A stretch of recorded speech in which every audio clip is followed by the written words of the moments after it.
Colleagues, I got 4 bills at the same time coming up here for this opportunity to introduce Senate Bill 925.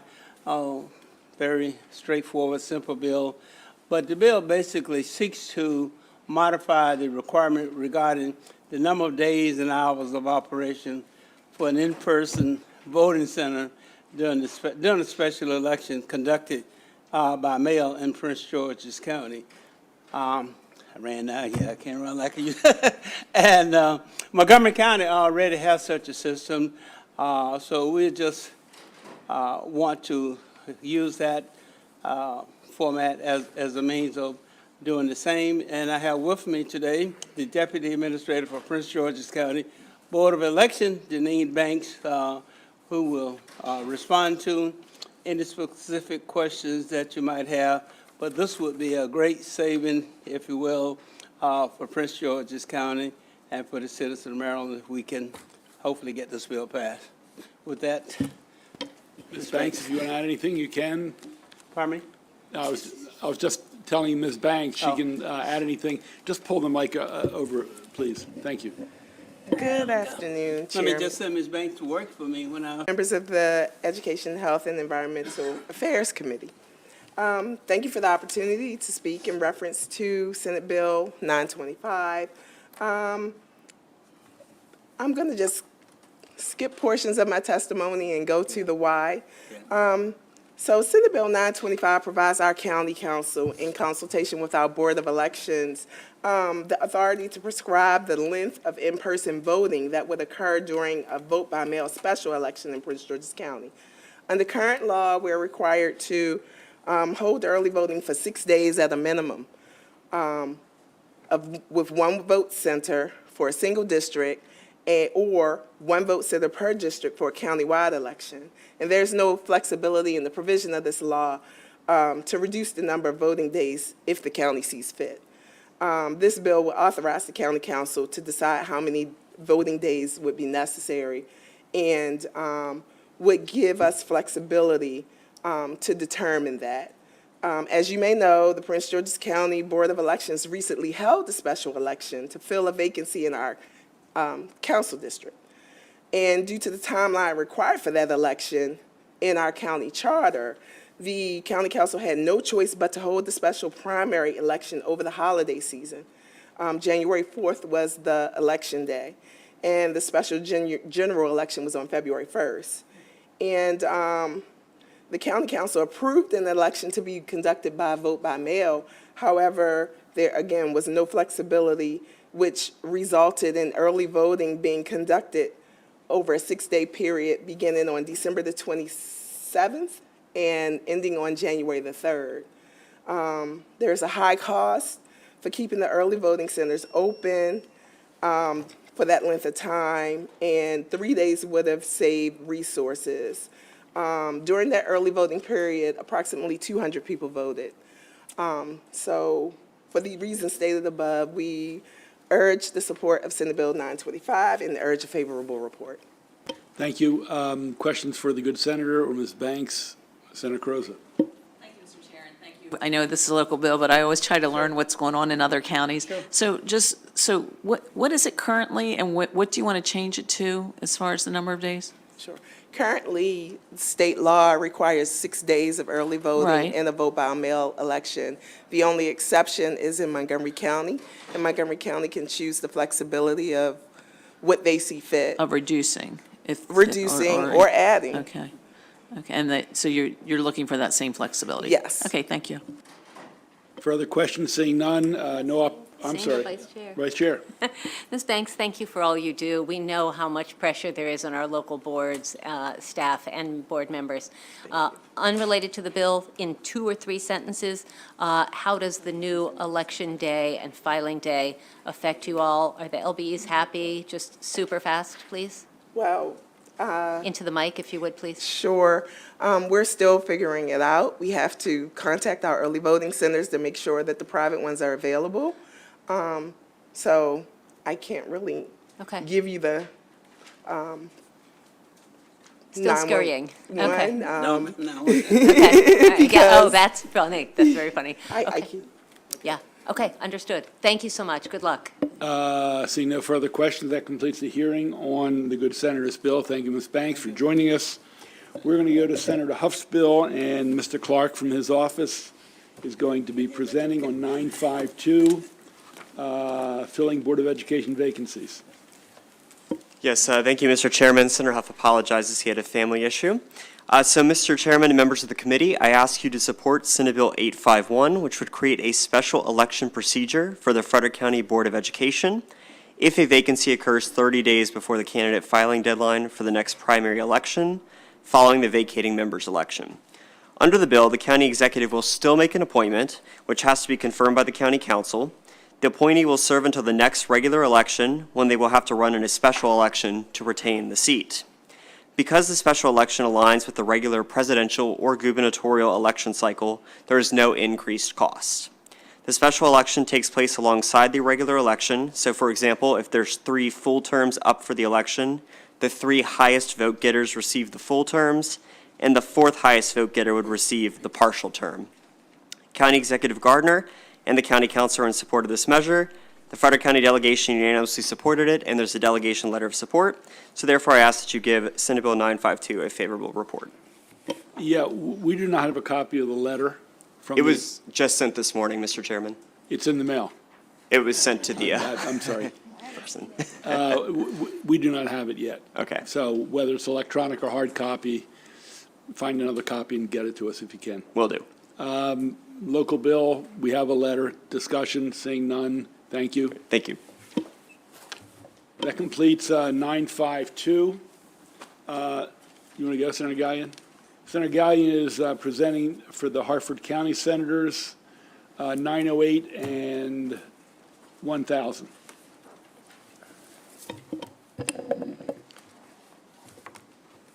Thank you, Mr. Chairman. For the record, Senator Jason Gallion here on behalf of the Harford County Senators to introduce SB 908, Harford County Board of Education, appointment of members, alterations. This is very close to a bill that we brought forward to this committee last year, if it sounds familiar. This bill does 3 things. Right now in Harford County, there are it's a hybrid board. There are 3 appointments that are done by the governor, and this would change that from the governor to the county executive with also the approval of a supermajority of the Harford County Council. In making, which would be 5 out of the 7 members of the council. In making appointments to the board, the county executive must ensure to the extent practicable that the total makeup of the board would reflect the gender, ethnic, and racial diversity of the county. The bill also staggers the appointment of board members so that the appointed members would serve within 90 days of the general election in 2022, instead of the usual 4 years, until a successor is appointed and qualifies. Subsequently, members will be appointed in presidential years and serve a term of 4 years. So what that would do right now, the 6 appointed members are appointed in the gubernatorial cycle. This would make the 3 appointed, the 6 elected, they're elected in district, in the councilmanic districts, would still be in a gubernatorial election year. The 3 appointed would be 2 years later during the presidential election year to stagger some of them. Currently, the Board of Ed is made up of 11 members, 9 of which are voting. 6 are from the individual council districts and 3 that are appointed. And also the superintendent and the student member are number 10 and 11, but they're not voting members. This change is intended to bring more local input in making appointments to the board. As we've seen the past few years, when constituents have concerns about the Board of Education, they show up at the local county council meeting. And that council really has no say or control over those positions because that's not what they do. In the interim, last year was brought up that we had not had public input or hearings on this issue, and I believe even that's brought up again in some opposition testimony, but it's not quite accurate because during the interim we did have a public in-person public hearing at the Abington Library.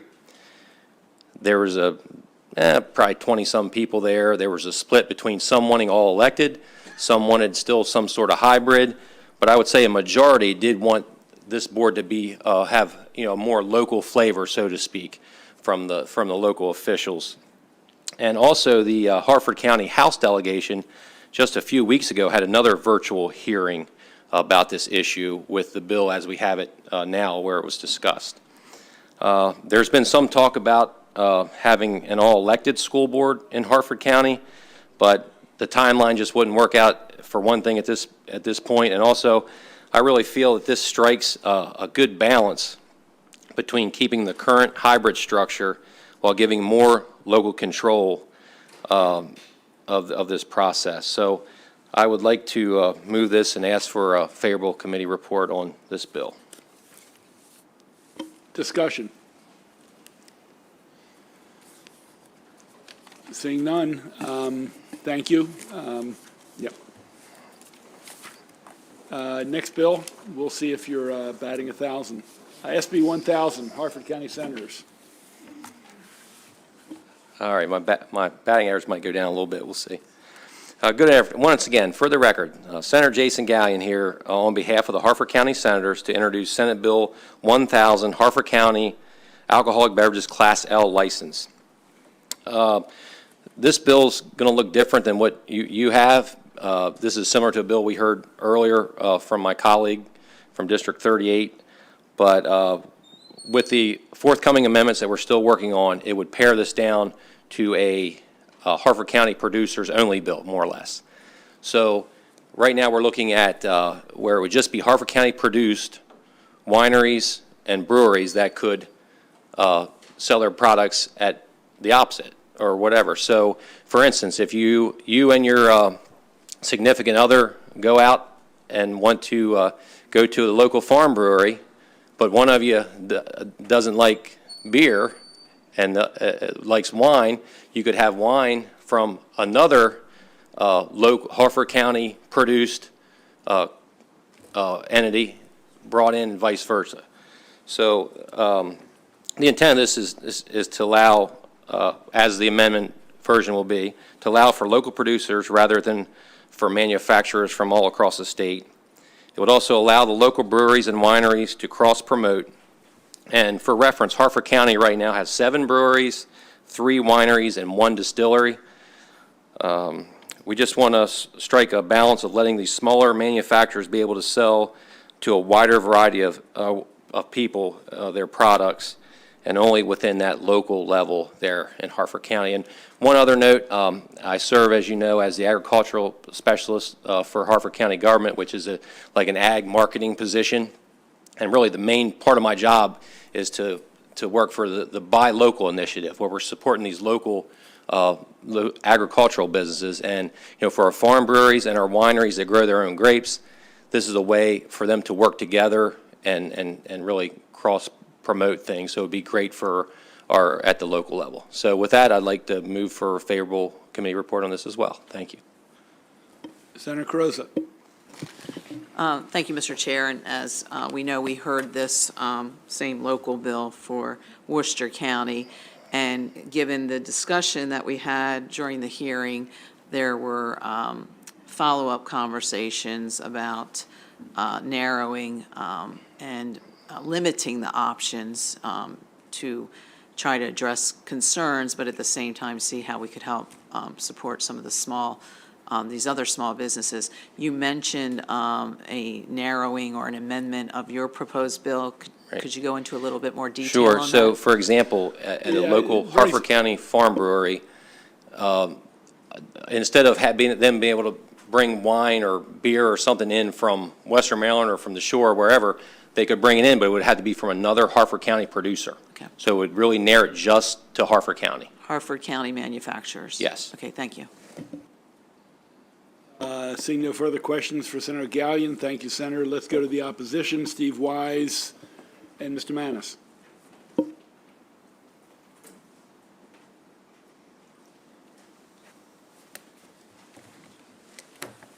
Thank you, Mr. Chairman and members of the committee. I'm Steve Wise here today on behalf of the Maryland State Licensed Beverage Association. I don't want to use your limited time today to repeat what we kind of covered when Senator Carrozza's bill was heard, so I'll sort of refer you to that.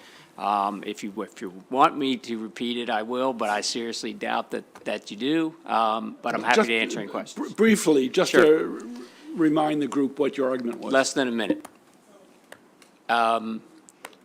So what the bill does is take manufacturers who, to date, for the most part, have been able to serve only the products they manufacture at that facility, brewery, beer, winery, so forth. And this is part of what we've seen is in a series of bills to try to, at first, they were allowed to serve samples of their own product, then it was full drinks, and then it became, for the breweries, a tap room where they can just sell what they make at the brewery. And this is what we have said all along would be the inevitable next step, which is they just become a bar because they're serving beer, wine, and liquor. And we think that under the three-tier system, they are manufacturers, and we support their ability to offer sampling of their products and so forth, but we kind of feel like this is where the line should be drawn. Thank you, Mr. Chairman, members of the committee. Nick Manis here representing the Maryland Beer Wholesalers Association. I want to thank Senator Gallion for having discussions on this issue prior to the hearing. But as Steve said, these are manufacturers. There's different types of breweries. You could go and get a Class 7 license, which is basically a brewery with a pub attached, which then they can serve whatever alcoholic products they want. These are strictly manufacturers. The history, as Steve mentioned, was for these individuals to have a tasting room so then they could promote their product and get it to the local distributor who then again could get it to the local retailer, and that's where they would ultimately sell the majority of their product. In years past, you've increased the promotion abilities that they can do, which would promote their products. They can have events with other breweries, which helps promote their products. But again, these are manufacturers. We feel that they should stay as manufacturers and go through the system to the local retailer if they have the ability to manufacture enough to even get it to retail, because a lot of these breweries can't even manufacture enough to sustain a retail market throughout the whole state. So with those reasons, we oppose the bill, Mr. Chairman. Questions for Mr. Manis or Mr. Wise? Seeing, Vice Chair. Not a question, just for the edification of anyone watching and for lobbyists everywhere. The reason why it's important to at least have one full explanation is that these bill hearings are each posted separately. And so something that might have happened a week ago, someone watching this bill hearing because they're interested in Senator Gallion's bill wouldn't get the benefit of understanding your concerns. And so I'm glad the chairman had you speak, and thank you for being here. Thank you. Thank you. Seeing no further questions, thank you, gentlemen. That concludes the hearing on that bill. Senator Seminaire, you want to, this is Senate Bill 907, Polling Place Location Restrictions Repeal.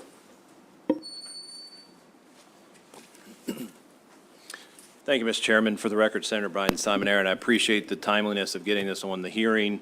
Out of respect for the committee, I did not ask anybody to come testify, I just did a sponsor only. I believe David from Anne Arundel County Board of Elections is here if we have any technical questions.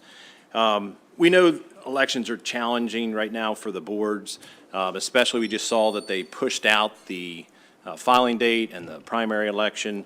One of the areas they're having challenges is in getting polling places. And so let me just start up front. This bill is amended to conform with the House bill, which passed second reader this week. And so what it does is basically gives flexibility to the Board of Elections to set up where they can get the buildings. And give you an example, in Anne Arundel County, we'd like to use Laurel Park. It's a bigger place and so forth, but with the rigid law that's there, they cannot do that. And they would like to have these provisions in regulation, so it gives them more flexibility and they get more polling places. They've been having challenges with that. So that's basically the bill as amended, and it asks for your favorable consideration. Senator, I know, I think I understand historically, there's been a hesitancy to allow voting near bars. They don't want people to mix their democratic responsibility, small d democratic, with alcohol. Is this for more locations in Laurel Park? In other words, Right. again, I haven't seen the amended version, but it does remove that whole section. So I guess my question is, how are we going to resolve this? Because, anyway. let me Right. just- So I think what they found was the language was very restrictive and very hard to put in certain things. So example was Laurel Park. Another one was if they want to do it in a mall or a strip mall, and there happens to be a restaurant right next to it, that would preclude them from using it because it's within the distance or it's within the building. They would be able to do a case-by-case and say, this adheres to the spirit of the law, but give them a little flexibility. So, I mean, it's really trying to find more polling places, and it's very restrictive at this point. I mean, we can have David come up if you want and give you some real-life. Just, you mentioned spirit. That's, what's David's last name? Gires? David Garrett, Mr. Garrett, just take a minute Mayo. to. And I believe he also represents Maya. Yes. Good afternoon. Thank you, committee, and thank you, Senator Simon for inviting me to speak. And thank you, Senator Kagan. My name is David Garris. I'm the president of the Maryland Association of Election Officials, as well as the director of the Anne Arundel County Board of Elections. To give you some quick background, yes, the purpose of this bill is to expand the number of polling place locations that are available to even be considered as early voting sites. Early voting is a project where we're going to reserve a location 10 days in June and then 10 more days in October. So there's a very limited pool of locations that are even going to be agreeable or available to this. Most of the local boards of elections use public buildings like like libraries and things like that to have their early voting sites. However, sometimes the local library isn't available, or it's not an appropriate because it doesn't have enough parking, or it doesn't have a public room big enough to accommodate the voters and the equipment. Therefore, removing this restriction will create more locations that we can use as early voting. As the senator noted, Laurel Park in our county is a major draw for this, but we also have VFW halls, American Legion halls, places like that in Pasadena, which would be great potential locations, but because of the alcohol restrictions for 200 feet separation from the voting room through where they're serving alcohol, those aren't, we can't consider them. So it limits the availability of these buildings that might be perfectly sound buildings for early voting. They might be close to the voters and convenient to the voters, but we can't use them because of this restriction. So we're respectfully asking the committee to favorably repeal the restriction. Let me ask you a quick question. In the current law, it says they may be held in such a building if the local board determines that there's no suitable alternative place to hold an election. The licensee agrees not to sell or dispense alcohol during the 2 hours before and 2 hours after. And all ballots are removed from the polling place by the local board immediately following the election. So an example like that, you would have a mall, saying they want to use the mall. Well, a restaurant is in that mall, in that building.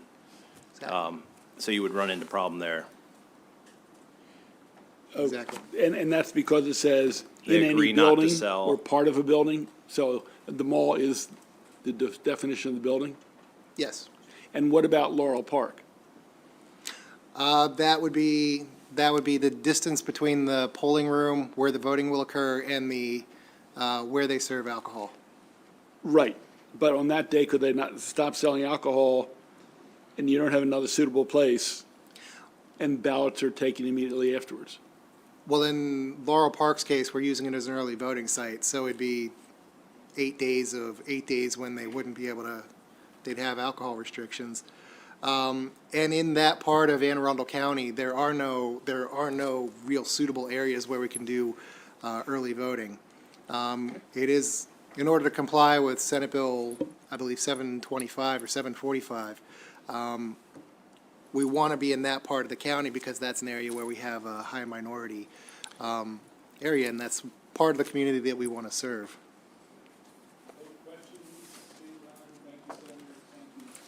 Thank you. For illuminating the issue for us. I'm sorry. I just want to take a moment, if I could, to welcome the wonderful folks of Leadership Montgomery. Today is Annapolis Day, and if you guys want to just stand up really quickly, I'm very proud a graduate of this program, and these are some of the best and brightest, including, sorry guys, District 17, Stuart Barr. So welcome all. Really glad you chose EHE to watch and listen today. Thank you for joining us. Let's go to, Senator Stallings is here, so I think we'll take Senator Stallings' bill and then come back to Senator Gallion. This bill is 979, dredging Man-O-War shoals. It's about our bay and the property and how to deal with dredging, for those people not familiar with this topic. We want to have Dave Sikorsky, Sam Weaver, and Karen Wynn join the good senator. Then the next group coming will be Dr. Colden from CBF, and then we'll take questions. If there are not enough seats, you can be in the first row. Then we'll move to the opposition, Captain Newberry, Herman Harrison, and Chip McLeod. Senator, you're on. Thank you, Mr. Chair, Vice Chair, and Committee. We're so happy to be here in my old neck of the woods, EHE. Thank you.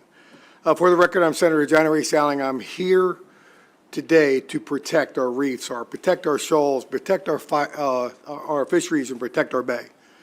Man-O-War is known as one of the best fishing spots for perch, for striped bass, and dredging the shoal will affect the quality of fishing in this area, as well as the natural habitat. Dredging the Man-O-War shoal will destroy our shoal, destroy our marine life, destroy the fishery, and harm part of our bay. The dredging program of the Upper Bay began in 1960 and ran through 2006, and we have asked why, if dredging was so successful, why they have ran out of areas to dredge, and why are they coming to dredge here at the Man-O-War. Further, our oysters levels are at a historic low, and I don't deny that there are other contributions and factors of the plummeting oysters population. Once this shoal is gone, it doesn't come back. A dredging Man-O-War is a short-sighted solution to a long-term problem. There are many alternatives in areas we can, so we wouldn't have to dredge Man-O-War. Some of those programs are recycling programs, reclaiming from the restaurants, requiring sold shell that out of state come back into state. There are other substrates also. They have created in some areas, as a matter of fact, in my district around Carroll Island, where they have balls that have been made, and they put shell on there to get spat. So we've had in our area things that we've done that have worked. And, you know, in Baltimore County, you should have gotten a letter from the delegation stating that we're in full support of not dredging here. We do not want to destroy this.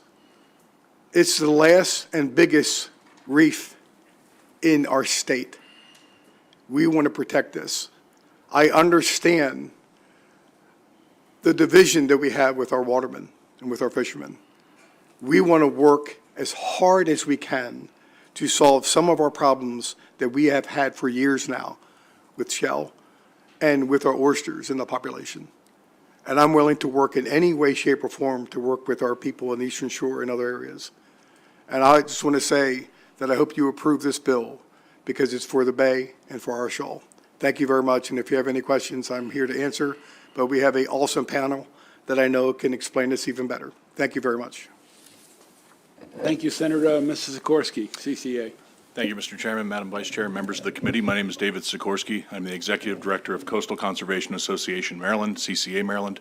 And I want to start with defining our purpose of our organization. It's a grassroots organization that started in 1995 in Maryland, and our purpose is to advise and educate on the conservation of marine resources.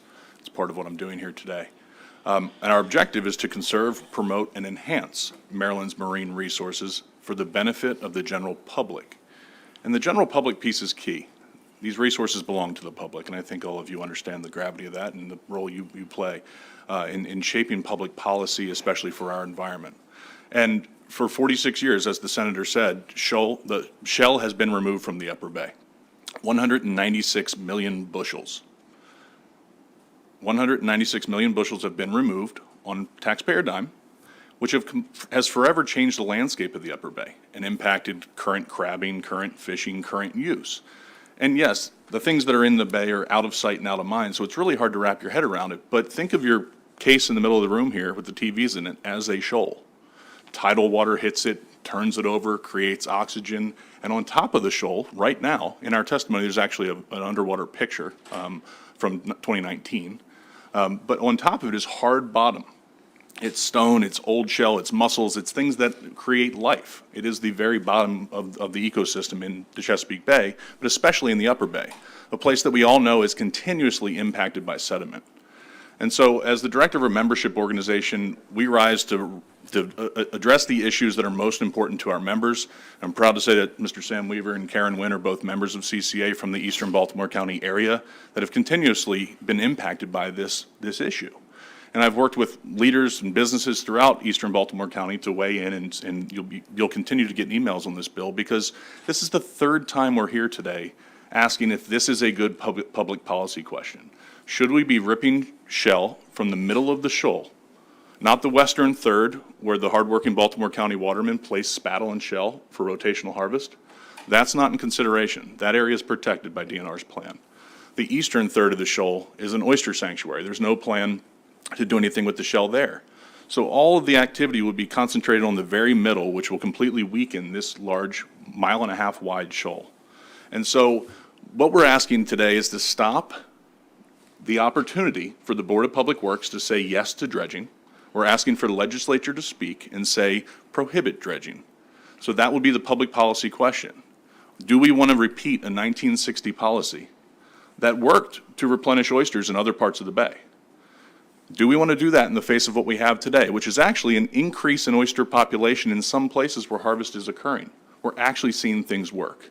And what we say is prohibit dredging Man-O-War Shoal now, and let's focus on other policies, other shell actions, other investments that can be made to continue to support the industry. Because to me and to the members of CCA, this is not recreational fishing versus watermen. This is a question of public policy. Do we want to invest this in impacting this bay? I'd rather focus on the positive things that are not conflict driven. And so we're asking you to lock away Man-O-War Shoal while we consider other options. Thank you. So I ask for your support of this bill.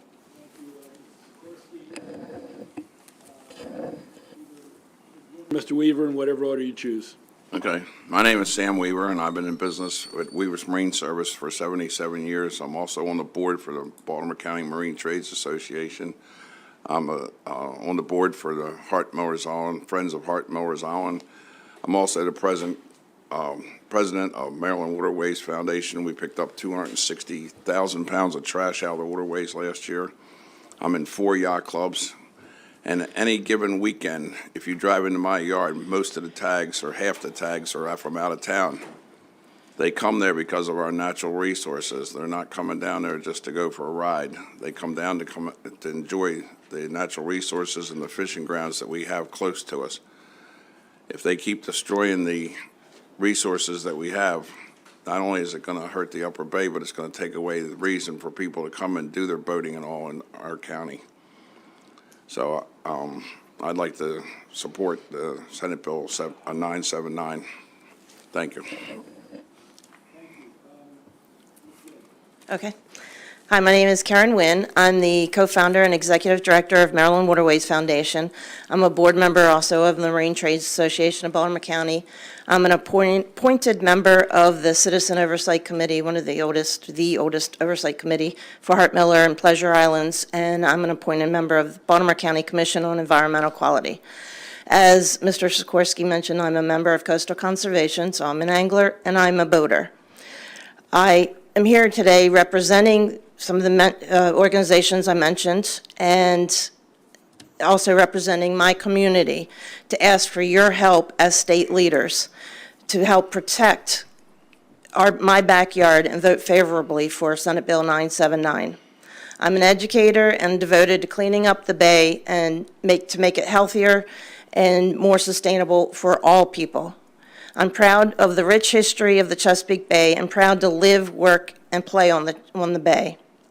What I'm not proud of is anyone that would want to destroy one of our natural resources, a living habitat to attempt to fix another. Please do not allow man-o-war shoals to be destroyed. Protect my Chesapeake Bay, my backyard. Thank you for voting favorably for Senate Bill 979. Let's have the final, I'm sorry, there are two more proponents. If two of the folks had moved to the first row, other than the senator, let me get these two. Dr. Colden and Mr. Tidings. Is Matthew Tidings?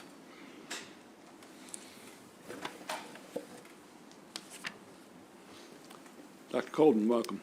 Thank you. Chairman Pinsky, Vice Chair Kagan, members of the committee, my name is Dr. Allison Colden, Maryland Senior Fisheries Scientist with the Chesapeake Bay Foundation, here in strong support of Senate Bill 979.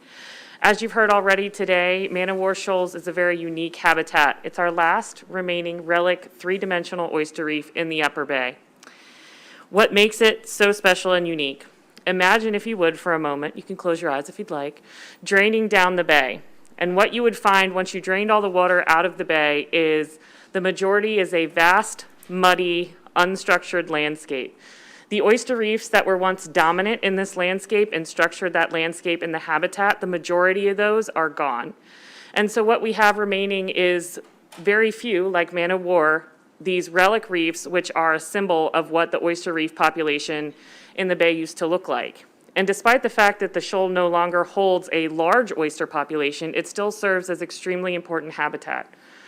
Trawl surveys conducted by the Virginia Institute of Marine Science have documented nearly 40 different fish species using the shoal for habitat.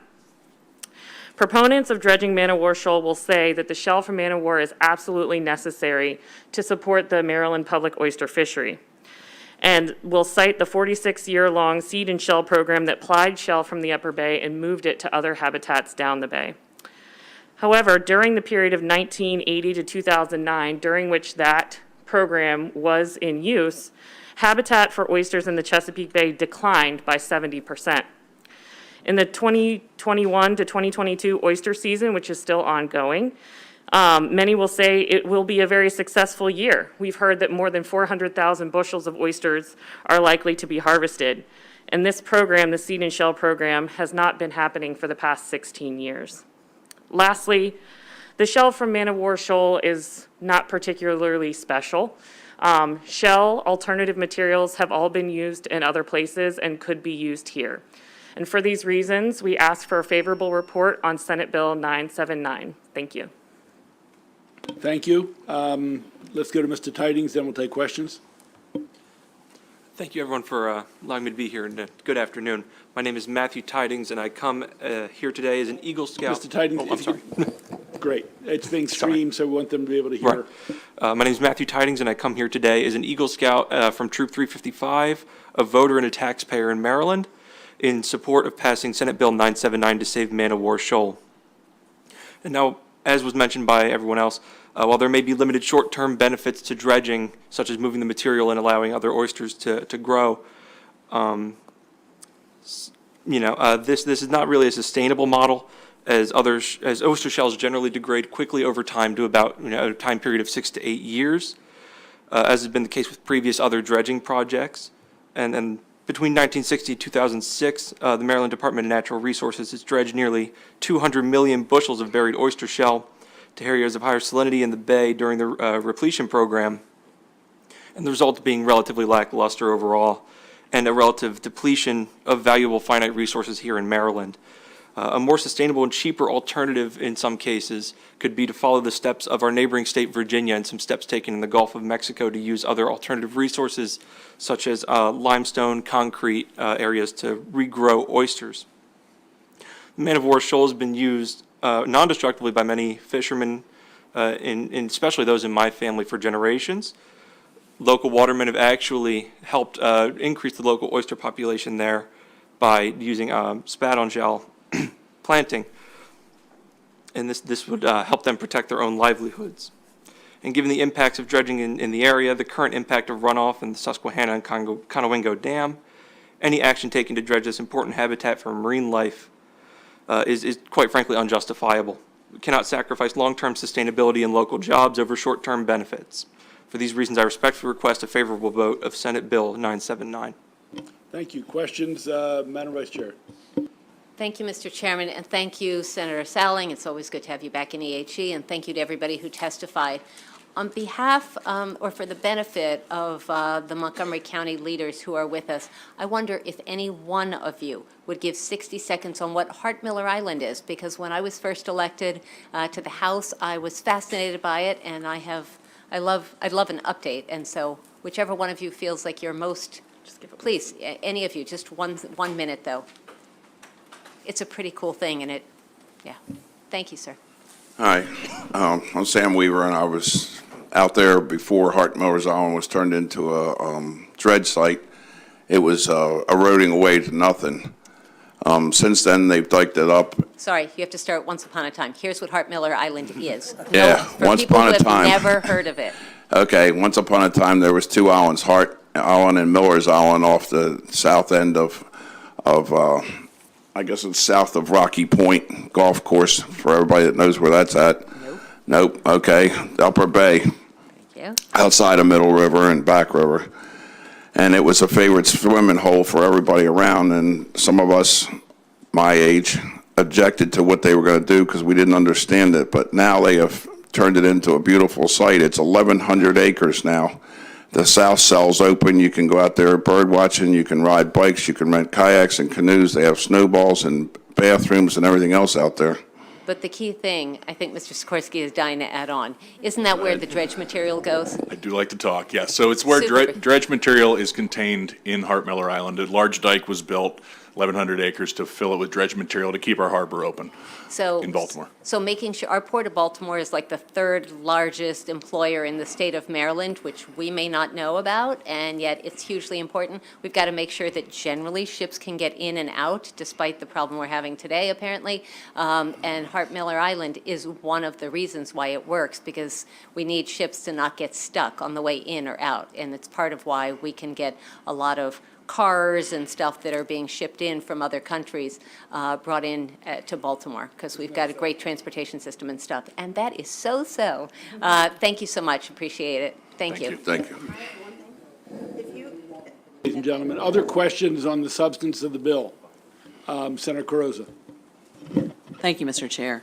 And Senator Salling, I understand your purpose in introducing this bill, and unfortunately, obviously, this is one where we don't share the same views. As you know, I represent watermen who've been working with the Department of Natural Resources on the issue of the Man-O-War Shoal. And Senator, you mentioned trying to find this balance, and my understanding is no dredging will occur in the vicinity of the portion of Man-O-War Bar where the Baltimore County Watermen's Association is already engaged in restoration efforts. So, you know, when we were talking about this balance, it looked like we were hitting a balance, and then obviously this is, you know, this is an outright prohibition. And so I just, you know, when you talk about how we find this balance for the watermen, I'm not sure where we find that. Just to say, I think some of the explanations that we talked about and some of the measures that we did in Baltimore County, I think aren't being taken in other areas. I think we could do those things by working together. I'm going to let the good gentleman here to speak even more about what we've already done in Baltimore County, but the point of what would happen if they would go at the shoal. Yeah, so I think it's important to define dredging because it is a very general term. We have dredging of the port, which is what the proposed action of Man-O-War Shoal is more like, in my opinion. It is not the harvest of oysters, the dredging of oysters. And so the western third of the shoal is an area that the Baltimore County Watermen, working with seed and shell committees and invest money working with DNR to put out spaddle and shell. 3 to 4 years later, they go out and they power dredge. It's a very popular sail dredge area, if I'm not mistaken. So that activity will continue on, and that's the western third of the shoal.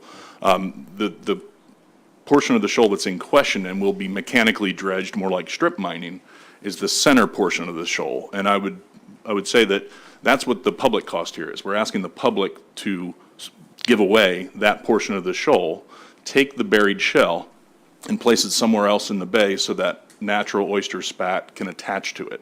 That's the program that was done. So it's two very different types of dredging, and the point is to not destroy the last three-dimensional piece, instead focus on where oysters are more successful and identify locations like in your, where you represent, where there's been great harvest.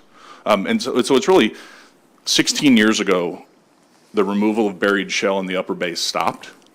Since then, there's been a lot of activities on oysters, sanctuaries, lots of back and forth. We're simply saying that in the last 16 years, we've learned a lot. We've actually seen an uptick thanks to nature, thanks to high spat set. We're saying we don't need Man-O-War Shoal to keep the industry strong. And in fact, there's lots of other policy questions open right now for you all about investing in the industry. And that's the outcome we're looking for. And I was a member of the OAC, or am a member of the OAC as well. I forgot to mention that, the Oyster Advisory Commission, yes. So I'm very consumed by these oyster topics, so sorry for the long answer. I hope that was helpful. Well, hopefully we can have follow-up conversations about how, we can continue to work with our local watermen. And that's why I said, more than anything, we need to work together to try to make the difference. And if we can do that, I think we can be successful. Thank all of the proponents. Thank you, Senator.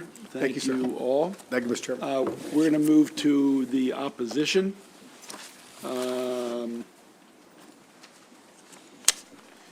We'll start with Robert Newberry, Herman Harrison, and Chip McLeod.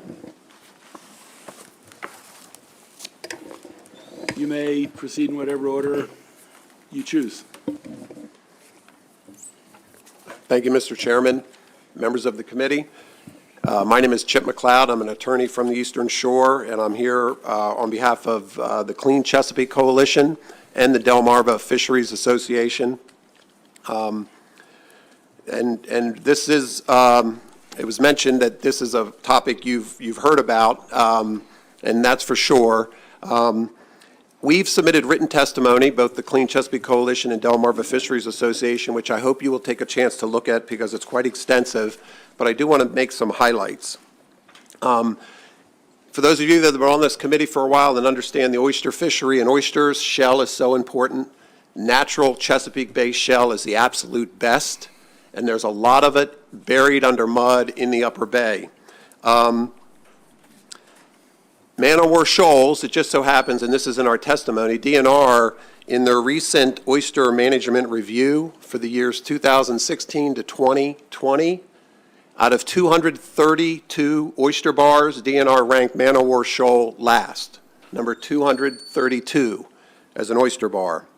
There is a permit pending at the Board of Public Works, and has been for several years, to do this project, to dredge Man-O-War Shoal, with a plan that's been approved by the U.S. Army Corps of Engineers, EPA, you name the agency, they reviewed that application, and it's pending at the Board of Public Works to do this work. And again, we have a bill that just says, let's just ban this whole opportunity, even after all that extensive review. There's a fiscal note to this bill, and it's very telling. The fiscal note says there will be meaningful impact on small business if you pass this. What that means is the analysts, your General Assembly analysts over the years, and all the testimony about the importance of shell, Man-O-War shoal, and this and that, they actually get it, that if you deny this site as a potential location for shell, which is so important, it could impact businesses. Mr. Chair, I hope I can have a little more time. Well, okay. You've been here, Mr. McLeod. These are the rules we've been working under for a couple of years now. I was watching, okay, can I, real quick about the Upper Bay, so we don't pretend here. Here's what's going on in the Upper Bay. Enormous sedimentation, the Conowinger factor, Baltimore region, wastewater treatment plant pollution. We have a cargo ship stuck in the mud. By the way, it's stuck in a shoal, Belvedere Shoal, doing environmental damage to an oyster bar and Lord knows what else. All hands on deck to save the ship. We've been coming to the General Assembly for years for support for the commercial fishery, just access to shell. Leave the fishery alone, let us get natural shell and do our thing. And it's nothing but resistance. The Upper Bay is a mess. We're dredging channels for shipping. We have a lot of pollution, and yet we're pretending we're protecting something Mr. here. McLeod, finish your sentence and you're done. Thank you. Yeah, well, my last sentence was this. If this is about a good place to fish, I have a lot of members of the association I represent that can tell people where to go fishing. Thank you. Thank you. Next. Yeah, my name is Herman Harrison, and I am president of Talbot Waterman Association. I'm also on the Oyster Advisory Commission. I come here today about man of war. Man of war is a puzzling thing to me. In 2009, this committee here actually passed a bill that we should dig dredge shells or put a permit into dredge shells from man of war. The reason man of war was picked was because it was the place that had the most shells. What we don't realize is that, yes, it helps the commercial fishery, but those shells were going to be accessed to for aquaculture and also for restoration and sanctuaries. They had just passed a new bill that said we were going to try to increase aquaculture, and we were also going to take 25% of the bottom and make sanctuaries. So the need for shell was there. I didn't read anything in any of the minutes at the OAC that mentioned man of war until in 2013 in February, when Mr. Merritt, who's an avid or Mr. Webster, who's an avid person for aquaculture, asked how come we were talking about other substrates when we had already said we were going to dig man-of-war shoals. And he wanted to know how the permit had gone. Well, Mr. Naylor at the time told him that the permit had been put in, but really the permit wasn't put in until 2015. That was really when man-of-war died, in 2013, when we started looking for other substrates. We've heard before about how rock is 4 times better. We didn't hear it today, and the reason is because they did another study and they found out that it's not better. The truth is the shells on man-of-war, and any person will tell you that they are the best shells without a doubt. The DNR states them to be, on an average, 12 times better than any other shells. So what we're asking is to don't give up on the Chesapeake Bay. This isn't about just the commercial fishery. It's about the whole bay. And if you really want more oysters, we're seeing a lot of good things go on out there now. If we could get those shells, any amount of those shells, we don't want the whole bar, just a certain amount. And so we ask you to take a negative vote on this bill. Thank you very much. Captain Newberry. Members of the committee, my name is Captain Robert Newberry. I'm chairman of Delmarva Fisheries Association. Some of the things you've heard today here are true, some are not true. Yes, there was $196 million, or bushels of shells that was harvested off these areas at a total of about $48 million. Guess what the return was? They said there was no return. Let's try $318 million in dockside value. That's a pretty good investment for $50 million. This was not coming out of the taxpayers' pockets. It was the money generated by the dollar per bushel shell that we harvested that went back into dredging. The reason this project stopped was not because they ran out of spots, it's because of the CCA and the CBF, I was at the hearing, objected to the dredging of the shell, damage to the bottom, damage to benthic worms, and the plume. After the study was done, it was found out that was not true. There was no damage to the benthic worms. There was no damage from the plume. The harbors is dredged every single day. They dredge those approach channels when we can't do anything during the spawning season. The other issue that comes up is this great fishery that they have. This is almost a 400-acre bar. We're going to take 35 acres of it and dredge it. Not all of it, 35 acres. And when we restore it, these environmental groups can get involved with it and restore it the way they want to. There's been 47 bushels of oysters harvested off man-of-war shoals in Baltimore County the past 6 years. I used to catch that in 2 days. In the past 6 years, even to the point where the Department of Natural Resources will now not allow any more planting of seed and shell in that area because of the high level of pollution and the sediment and the problem there. It is a waste of money. So, man-of-war shoals, they say that it'll deteriorate. It's covered with mud. We just found several million bushels of shells in the Potomac River that have been sitting there, not under the mud, on top of the mud for several thousand years, and they're still there. So the picture that you're getting painted is a bad, bad, bad picture. The fact is, this will bring the industry around. We need it, and we're going to be at 500,000 bushels this year. We just went over 450 today. So thank you very much, and I ask for unfavorable. Questions for the opponents? Questions for the opponents? Senator? Thank you, Mr. Chair. I have two questions. One's for Mr. McLeod, that I'd like to better understand this agreement that had been worked over time between the Department of Natural Resources and the Army Corps of Engineers, and kind of where it was and what, the background on that. And my second question is to Captain Newberry, just to better understand the claims about the damage. I just want to understand that because we're getting a lot of conflicting information. Well, First, thank you, Senator. Mr. McLeod, concisely, to answer our question. Well, I'll just say that they all started with a bill put in passed by the General Assembly instructing DNR to do this. And it took over a decade for DNR to actually do what the General Assembly instructed. And then DNR did it. It got vetted by all the proper federal and state agencies. And we're talking about a lot of vetting, okay? Because a lot of people didn't want this for spurious reasons, but nonetheless. And it finally got signed off on by the Army Corps of Engineers and everybody else. And then it was sent to the Maryland Board of Public Works by MDE. There's a proposal recommendation by MDE and DNR for the Board of Public Works to do this. And it's been sitting idle for all these years for really not scientific reasons and not conservation reasons, okay? It's just sitting there, and we've been coming and trying to explain, it's time to do this. Thank you. Thank you. Captain Newberry. Thank you, Mr. Chairman. The questions that you're asking are the specific areas and what we're kind of not hearing. Let me just go over one area. There's two areas in the Northern Bay really three that are excellent places for people to recreation and fish. And those are Tea Kettle, the Catfish Holes, and the lumps at Wharton, the holes at Wharton. These are all areas where they dredged. They've created habitat. And the bottom line, I charter fish for a living. 40 years I've been doing this. I fish out of Rock Hall. I see every single boat from Baltimore. I mean, not one, every single boat from Baltimore sails straight across from Baltimore, goes right across Man o' War Shoals. They come to Hodges Bar, Swan Point, Wharton Point, Fairleigh Point. I looked at the records on now we do electronic reporting for the charter boats, and you have these code areas, NOAA code areas. Not one single NOAA code showed that this area had caught any striped bass with a charter boat. Not one, not one. And today I wanted to have several of my black watermen we represent to come over here, but they could not get on to file because they don't have the ability to get with the MGA account. And they wanted to say, they run head boats. They fish 6-foot, 7-foot knoll, coal lumps, Belvedere. They would not waste the time and fuel to travel another 2.5 miles to go to Man o' War Shoals because there's nothing there to catch but a few catfish and a few perch. The watermen in my district, they crab up to it, not on it. Certain times of the year when the sooks, the females are running, that's when they fish there.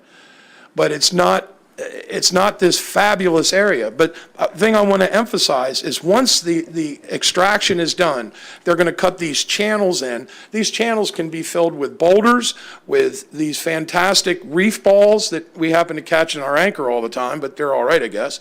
But these reef balls, other structure, and other substrate. To use the excuse to put other substrate throughout the bay is horrendous. My father's final resting place is the Chesapeake Bay. That'll be mine and my 96-year-old mother's and my family's. I don't want the bay turned into a rubble dump because what they want to do is put rubble. Thank you very much. You gentlemen, seeing no questions, that completes the hearing. Thank you very much. Okay. We will now proceed to the last bill of the day. That is Senator Gallion, Wetlands and Waterways Program, Authorization for Ecological Restoration Projects. The senator will be joined by Rory Murray, Kevin Smith, and Christopher Beecraft at the table. And then Mr. Myers, Doug, are you here somewhere? You can come up to the first row if you would. And there's no one who has submitted opposition, either written or oral. Senator, welcome again. Thank you, Mr. Chairman. For the record, Senator Jason Gallion here, representing District 35, to introduce Senate Bill 945, Wetlands and Waterways Program, Authorizations for Ecological Restoration Projects. This bill with amendments will require the Maryland Department of Environment, Wetlands, Waterways Program Division to complete a comprehensive study, analysis, and evaluation of the permitting process for ecological restoration projects permitted by the Wetlands and Waterways Division. The goal of this bill is to revitalize our ecosystems while meeting our water quality goals. The state's permitting process shall reflect a holistic approach when considering ecosystem restoration projects, including improved watershed analysis, restoration treatment selection, site selection, baseline monitoring, and adaptive management. It is the intent to have a permitting process that allows permits for ecological restoration projects that incorporate upstream treatment of impervious surfaces and a watershed approach to restoration to be issued timely and efficiently to achieve the optimal ecosystem restoration outcome. At this time, I'd like to turn it over to the panel who can speak more in depth about the goals of this legislation. Thank you. Mr. Murray. Senator Rory Murray with Providence Strategies here on behalf of Underwood and Associates. We're all actually favorable to the amended bill, but just to not confuse who was on the sponsor panel, we all signed up as favorable. The bill, I was hoping you'd have the amendments by over here today. We just got them wrapped up Monday evening over in the House, and we're tying up some loose ends, so I apologize if you don't have them in front of you. But the amended language is different than the initial draft, as it's been a byproduct of almost daily conversations between industry advocates, Maryland Coastal Bays, the Severn Riverkeeper, Chesapeake Bay Foundation, and MDE to get everybody to a place where we were happy enough and comfortable enough that this was going to be the right way to move forward. So first we want to thank everybody for their time and effort to work to a place where everybody's happy. In short, this bill will create an in-depth study conducted by the Wetlands and Waterway Program Division of MDE in consultation with various stakeholders. The goal of the study is to end up with recommendations for Wetlands and Waterways permit and review process that, one, bases everything on current science, with mechanisms in place to update regulations with the pace of scientific advancements in the field. 2, creates a clear, efficient, and transparent process. 3, is conducted by reviewers with expertise or experience in the field and corresponding science. And 4, allows the reviewer to look at the project holistically rather than in a siloed manner, which they do currently, which sometimes leads to projects that fit the permit rather than the ecosystem they are meant to restore. We think that this is an important step for all parties. I'll reiterate, as of today, we finished up some last-minute conversations with folks as of last night. As of today, there is no opposition to the bill. I think we've come a long way to make sure that everybody's comfortable with where we're at, and we would urge a favorable report. Thank you. Thank you. Gentlemen, you can proceed in whatever order you choose. Thank you, Chairman. Good afternoon. My name is Kevin Smith. I'm the director of the Maryland Coastal Bay Program. Mr. Smith, can you lean in or move the mic? We're being recorded. Thank you. My name is Kevin Smith. I'm the director of the Maryland Coastal Bays Program. Prior to my current position, I worked at the Maryland Department of Natural Resources. I've been in the business of ecosystem restoration for over 35 years, and I've been involved in this business since the infancy of this particular science, which is ecosystem restoration. Over the years, we've learned a lot, and we continue to improve our craft. But when the environmental laws and regulations at both the state and the federal level were codified, beginning back in 1972, they never dreamed of the kind of work that we will be doing today to restore our resources and to improve our water quality.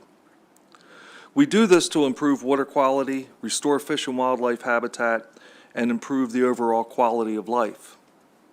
The science of ecosystem restoration has come a long way in the last 50 years, since the regulatory process was first established.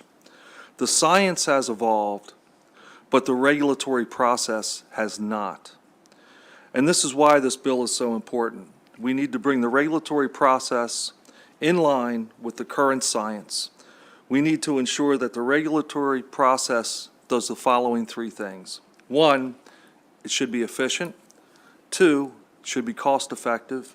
And number 3, it should enable good projects across the watershed in the state. And with that, I'll turn it over to Chris Beecraft. Thank you. Thank you, Mr. Chairman and committee. Thanks for your time. My name is Chris Beecraft. I'm with Underwood & Associates. We're a design-build ecosystem restoration company based out of Annapolis, Maryland. We work across the Chesapeake Bay watershed. I'll be brief because we've done a lot of hard work with the partners of this group. But the one thing I wanted to mention was I've been in this career field for about 10 years now, designing and building stream restorations, ecosystem restoration projects. I'm fortunate enough to be sitting next to folks and be working with folks like Kevin that have been doing it since the infancy, 35, 40 years of it. The same conversation for all those years that I've been around is that the permit process needs to be updated. It doesn't need to be an easier process. We're the biggest advocates of protecting our environment and our waterways. It just needs to be updated. And I think we've done a good job of working with groups like the Bay Foundation and groups like the Maryland Coastal Bays to get something that the industry and the environmental advocates are all good with moving forward. So thank you for your time. Thank you. And if one of you gentlemen would step back to the row behind you and make some space for Mr. Meyer, then we'll take questions. Good afternoon, Chairman, members of the committee. Thank you for your time. My name is Doug Myers. I'm the Maryland Senior Scientist at Chesapeake Bay Foundation. As was earlier represented by the proponents, a lot of work has been done since the House version of this was built. Chesapeake Bay Foundation approached the issue from a slightly different aspect. We have seen both good and bad projects get permitted on the ground through the process, and it's the good projects that take the longest to permit and they're most expensive because they're complex, and they should be. The ecosystem is a complex place. You have certain water bodies that run into other water bodies, and there's a lot of things happening in the watershed. And so we have been calling for some reform for especially stream restoration projects for some time now. Specifically in urban areas, we're seeing a lot of stream restoration projects being offered as part of the MS4 stormwater permit response. And in many of those cases, they're removing mature trees, heating up the water, speeding up the sediment delivery to the bay, and they're generally bad projects, but they sail right through the existing permitting program. So we have been encouraged by the fact that this current set of amendments pretty much sets up a study to take a look at these various permitting issues to make it easier for complex projects to make it through and make it harder for simple and bad projects to also make it through. So with that, CBF urges a favorable report with the amendments. I guess that's what we're calling them right now, because it's what you don't have in front of you, I don't think, is the actual study language right now. Is it? Okay, questions for any of the proponents? Okay, there are no opponents. Thank you all for staying and for your testimony. Okay, that completes the hearing on 4945. The hearings are adjourned.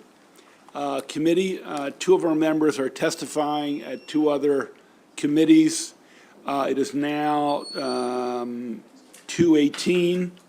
Let's come back at 2:40. That's about 15 or 20 minutes. Hopefully they'll be done by then. And we have that list of 9 bills, and that's what we'll do. And then we'll have 2 hours and 10 minutes before second session, and maybe we won't have to come back afterwards. Okay? We're adjourned. See you in 20 minutes.